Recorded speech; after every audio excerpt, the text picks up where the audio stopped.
Recognizing you're a narcissist is like getting x-ray vision, except instead of seeing through walls, you see through your own defenses.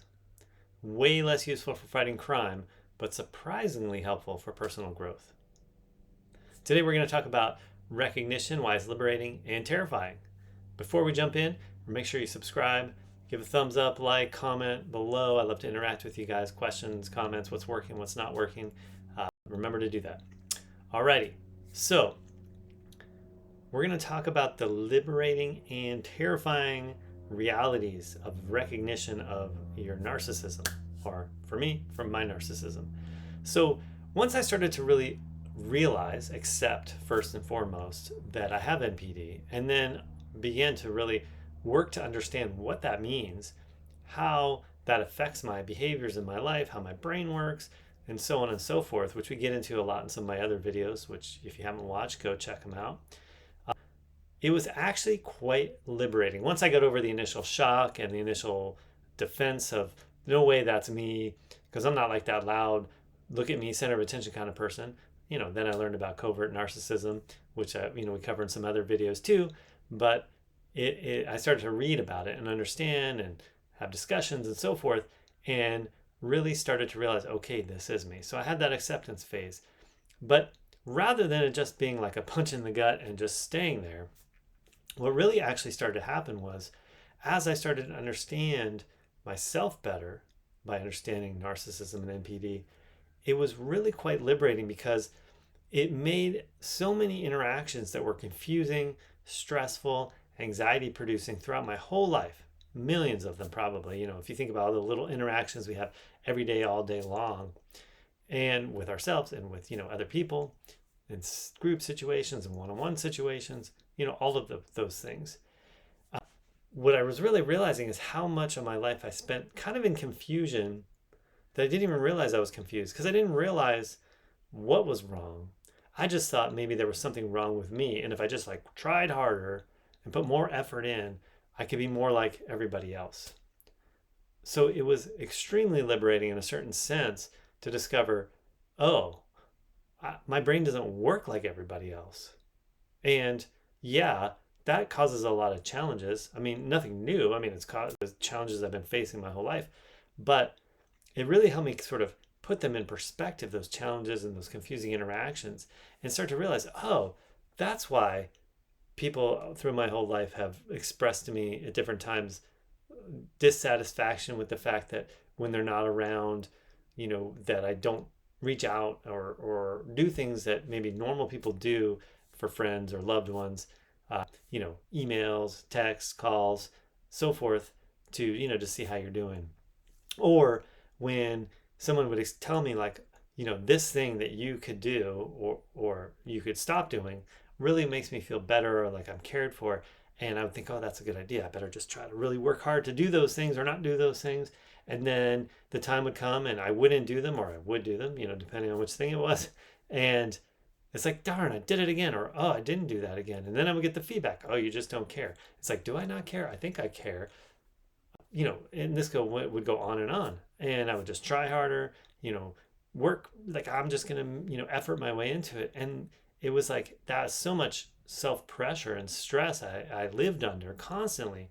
And then the anxiety of knowing those situations were coming, whether I was going to be in a social situation, be around someone and have to make a challenging conversation, whatever the case may be, or just like that proverbial boot about to drop. Because a lot of the time I didn't realize that I wasn't going to, hadn't fulfilled these things that other people were wanting or hoping for from me until it didn't happen. And then I would hear about it. So it was kind of like this constant boots about to drop, because there were always this territory where I didn't know what to do. And I didn't realize I didn't know that I didn't know what to do. And until I got the negative feedback. And this has caused a lot of turmoil in relationships and a lot of hurt feelings.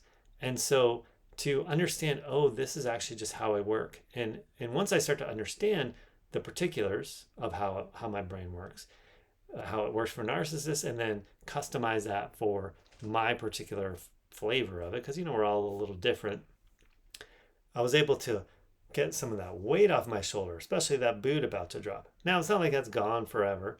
I still have that, some of the time, but way less than before, because it's like, oh, now it's like I got the user manual for a machine that I had just been trying to run on autopilot before. And then I could understand I'm not actually just bad or lazy or don't have self discipline or all these other thoughts that I would think of because of all the failure. I just operate differently. So if I can really start to understand the differences, now I can start operating in ways that have much less of that stress and anxiety. Now, does that make better relationships with the people that I've had relationships in the past? Sometimes. Sometimes it doesn't. But what it does do is it makes my relationship with myself much better because I'm not spending so much time thinking badly about myself. I realized there's not just something broken about me. It's really just different. Now, I did mention this both liberating and terrifying. The terrifying part was now with all this new realization, reviewing the past and like, oh my gosh, all those times that I thought I was being totally reasonable and the other people were just being like crazy. That was actually me just kind of being a jerk. Not that I meant to be, but that's really what was going on. And, looking back, it's like, oh, I owe a lot of people a lot of apologies. And, I haven't been running around trying to apologize to people, but I have been walking around, going through life, working hard to make sure that one, I'm doing my best to catch those things and operate differently, but two, really to inform my world, especially the people closest to me, like, hey, this is what I've learned about myself. And, I'm working at making some changes, but I'm never going to be like a normal person in some of these ways. But what I can tell you that I'm really working hard to do and getting better at is being the real me and just being authentic and not trying to perform and figure out what you're wanting from me and then try to give it to you. That I'm really just working on what's authentic for me and, how that looks in different situations. I have plenty of videos about some of those conversations and so forth. So watch some of the other videos on the channel if you want to get into those particulars more specifically. But the recognition is so powerful because once you see those patterns in yourself and how your brain works and how your emotional body and your brain works, then you can start working with them instead of constantly against them. And you can start having a little bit better, like actual, real self-generated self-esteem. Because that's one of the things that, people with NPD suffer with, that I've suffered with a lot, is my self-esteem having to come from the world outside of me. And that's where a lot of the, probably most of the fakeness, the inauthenticity, the faking it, the acting, the trying to perform what I think the other people want to perform, that's where it comes from, because that's the narcissist sort of structure, that your self-esteem, your sense of well-being, your ego, all of that is held up or only supported by the input from other people. And so really a part of the journey after recognition is to start building that self-generated self-esteem.